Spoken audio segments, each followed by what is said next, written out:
Bonjour, Marie-Laure, blogueuse littéraire, en direct du Deschaux, au salon L'automne sera noir, organisé par Michel Venel. Nous accueillons aujourd'hui Didier Fosset, Bonjour. Isabelle Dessolves, Bonjour. Xavier Massé, Bonjour. Ophélie Cohen, qui ont eu la gentillesse de vouloir répondre à mes questions. Alors tout d'abord, je voulais savoir d'où vient votre inspiration quand vous écrivez. Qu'est-ce qui commence? Commence Ophélie, vas-y. Pour les 2 romans qui sont sortis, elle me vient de mon travail, parce que je suis fonctionnaire de police. Et donc, ce qu'on peut voir au quotidien donne forcément matière à travailler. Et comme j'ai exercé en brigade des mineurs, je travaille beaucoup autour de l'enfance, les familles dysfonctionnelles et l'enfance maltraitée. D'accord, merci. Pour moi, ça va être assez court, je vais dire le cinéma. Voilà, les séries, le cinéma, ça m'inspire et je m'appuie de petites scènes, de petites choses et pour refaire mon univers en fait. Moi, c'est un peu tout, les petites choses de la vie, les faits divers, des personnages qu'on connaît autour de nous, un peu tout ça, et puis mon esprit noir fait le reste. Quant à moi, comme Ophélie, j'ai été fonctionnaire de police pendant 31 ans. Donc c'est pareil, des souvenirs, des moments, des personnes aussi qui m'inspirent. Et puis pareil, hein, malheureusement l'actualité, les faits divers, tous les jours, on donne matière à écrire. Et après, donc cette question revient peut-être un peu avec la première, mais qu'est-ce qui vous a donné l'envie d'écrire? Alors, pour ma part, j'ai toujours écrit. Depuis que je sais écrire, j'écrivais des mots d'excuses à mes parents, des lettres d'amour à mes amoureux quand j'étais petite. Mon fils a des cahiers remplis de lettres. Donc l'écriture pour moi c'est une façon de mettre en mots, de vocaliser mes émotions. Donc ça a toujours été un moyen de faire sortir les choses. Ouais. Alors moi, j'ai envie de dire que j'avais une petite carrière de sportif, donc ce qui fait que mon corps et mon esprit étaient bien occupés à longueur de temps. Et un jour, force de blessure, j'ai arrêté le sport et je pense que ça a émergé un petit peu petit à petit et puis ça m'a démangé. Je me suis mis à écrire d'un coup parce qu'il fallait que je mette une idée quelque part sur papier, donc j'ai commencé à écrire et c'est parti comme ça en fait. Mais moi, c'est comme Ophélie, j'écris depuis toujours. Petite, je noircissais des cahiers. Quand ça allait pas, je ne le disais pas autour de moi, mais je le marquais sur le cahier. Et puis après, j'ai commencé à faire des petites histoires d'enfants d'abord, et puis après des histoires un peu plus élaborées, puis jusqu'à avoir envie d'être publiée. Pareil, j'ai toujours écrit moi aussi. Dans gamin, j'écrivais des trucs, des histoires. Après que j'étais pensionnaire à l'école hôtelière en Normandie, là-bas, j'écrivais des scènes drôles ou moins drôles, mettant en scène les profs, les pions, tout ça. Je faisais marrer mes copains avec ça. C'était pas mal avec les filles, ça marchait bien. Voilà. Et puis bon, ça s'est arrêté après, hein, la vie, le boulot et tout ça. Et un jour, je suis retombé sur des feuilles comme ça, écrites quand j'étais jeune. Et ça m'a redonné en fait le goût. Et c'est reparti comme ça. Voilà.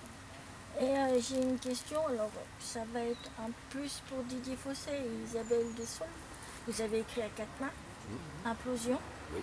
Et je voulais savoir comment vous avez procédé. D'abord, on a quand même le personnage.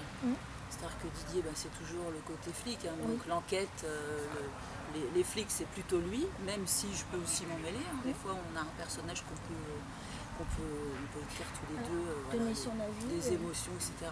Mais sinon, moi, c'est plutôt les autres personnages et les personnages un peu plus tordus, moi, j'aime bien. Donc voilà, je fais tout ce qui est un peu à l'écart, en dehors de l'enquête proprement dite. Tout ça. Ouais, c'est tout à fait ça en fait. Moi j'écris les scènes de flics. On a eu une idée d'un personnage, idée qui m'est venue moi d'un chef de groupe que j'avais et qui était, on va dire, multicasquette. Juste pour situer un peu le gars, il avait toujours 2 vestes. Une qu'il avait sur le dos et l'autre qui était sur son siège. Et quand le chef de service passait, il disait « Il est où Mickey ?» C'était son surnom. Il disait « Oh mais il est pas loin, il y a sa veste. » Voilà. Et Mickey, il était au bistrot. Voilà. Donc on est parti de ce personnage-là. Et Et quel auteur lisez-vous? Beaucoup. Me concernant beaucoup. J'ai toujours été grande lectrice et autant de la littérature noire que de la littérature blanche. Donc, je vais pas donner un nom. Voilà, j'aime bien acheter des copains au salon, lire les copains, mais aussi découvrir d'autres auteurs que je ne connais pas forcément. Je vais juste retenir une phrase, je vais pas donner un nom parce que je lis zéro. Donc D'accord, tu Ah, je ne lis ça, pas. je lis pas. Ok, Je ne lis d'accord. pas parce que j'ai pas le temps, Tu me lis moins. parce que C'est déjà bien. j'arrive pas à trouver de plaisir à lire parce que je n'ai jamais aimé lire et puis parce que je n'ai pas envie de trouver une inspiration dans un livre. J'ai tellement peur qu'on me dise tu as fait du Oui. que ben voilà, je me ferme, je suis dans ma bulle et j'écris ce que j'ai envie d'écrire et sans aucune inspiration littéraire. Ben, moi j'ai toujours lu, toute petite, tout aussi. Donc j'aime bien beaucoup les romans policiers, mais j'aime bien les histoires noires. Donc quand ça finit bien, j'aime. Donc c'est beaucoup des romans policiers à cause de ça, mais il y a d'autres, il y a des romans psychologiques, il y a des Oui, histoires qui finissent mal et qui ne sont pas des polars. Et moi je lis énormément, donc je ne pourrais pas citer un auteur parce qu'il y en a plein. Alors après oui, j'aime beaucoup du style Amélie Nothomb, mais j'aime aussi Chatham, que je ne lis plus parce que je trouve que maintenant c'est pas ça. Mais il y On a... la balance. Je Oh balance. là là là. Mais T'es filmé. ouais, c'est justement pour ça que je balance. Après, il y a peut-être des barbes. Après, voilà. Et voilà, il y a des hauts et des bas chez les auteurs connus aussi. Mm. Et puis pareil, des fois, découvrir des nouveaux auteurs, c'est sympa. En plus, quand on fait les salons du livre, on découvre des auteurs des fois pas trop connus. Et voilà, découvrir aussi d'autres qu'après on va lire, en fait, parce qu'on trouve bien. Moi, c'est pareil, j'ai toujours lu. Tout a commencé par ma grand-mère qui était une grande lectrice et qui m'a offert un Jules Verne. Et là, ça a été la Le découverte. déclencheur. Ah ouais, la découverte. Je me suis tapé tous les Jules Verne à la suite et après j'ai continué. Et je lis beaucoup, énormément. Je suis un serial lecteur. Je lis beaucoup mais Xavier a raison. Parfois il faut faire attention parce que dans notre écriture, on retrouve ah attention, ça a déjà été fait, faut faire attention quand même à pas trop se laisser. Maintenant dans le polar tout a été fait. Après c'est la façon dont on l'écrit. C'est la façon, je pense, dont c'est tourné aussi. Voilà, ouais. Parce que c'est vrai que je lis beaucoup et il y a très souvent, ah bah tiens, cette intrigue, ça me rappelle un autre livre et tout ça. Après c'est vrai, il faut faire attention, c'est délicat.